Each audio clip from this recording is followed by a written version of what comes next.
The tension is thick. The tension is so thick, if you were to cut it with a knife, the blade would get stuck in conflict. So thick the ring of smog that hugs the sky of Los Angeles would appear to be nothing more than burnt incense in comparison. So thick the La Brea tar pits takes tips on how to keep its fossils on lockdown, And that's motherfucking thick, so I know you can sense this tension. We are living on the apex of a bubble about to burst into a riotous anarchy that the Sex Pistols would have wet dreams about, awaiting the impact of two opposing forces, riding on asymptote curves, infinitely getting closer to that thin line drawn in the dirt, while double dog daring each other to cross it if they've got the balls to. But trust me, neither side's got yellow on their belly nor shit stains in their drawers, so best believe it is about to go down. It's inevitable.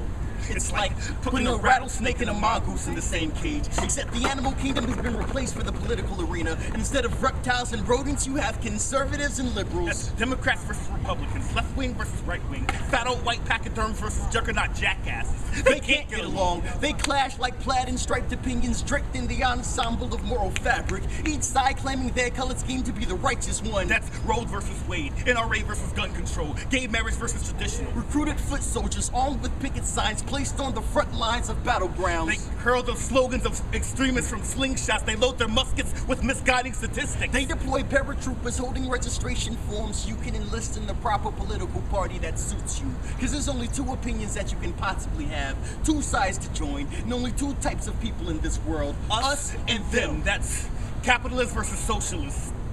Public option. Public option versus medical monopolies. Open borders versus fuck the Mexicans. So while one side sends secret agent rappers to scream vote or die over bullhorn, the other side infiltrate country music with undercovers to keep you supporting the troops at war. Both parties peddling propaganda by means of opposing news network narrations. That's Bill O'Reilly versus Keith Overman. Jon Stewart versus Sean Hannity. Glenn Beck versus fucking sanity. So through the confusion, common sense is clearly lost. Bipartisanship is preached and not practiced. Bills are passed purely for political reasons, and the undecided are ridiculed as if the decision at hand is so black and white. Yet global warming versus most of us live in different shades of gray. I know pro-lifers who are anti-capital punishment. Reverend Wright. I know black. I know. I forgot that. Okay, hold on. You get the point. Somebody versus some fuck. Titties is for Hold on. Big versus Quez. I know a gay rights activist who will plead the Second Amendment before the Fifth.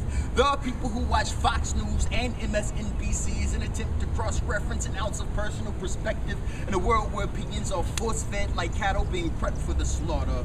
Then Lord knows you can't even choose a God to pray to without assumptions of political beliefs blindly followed. That's Jesus versus Allah versus That's Jesus versus Allah versus Moses versus Darwin. And Darling, when the tension becomes too thick and the powder keg can feel the heat from a lit fuse, you better know what you stand for before you run to pick and choose. Because when the final ballot is cast and tomorrow's issues become yesterday's news, the only fight left to have will be the one that puts me versus you.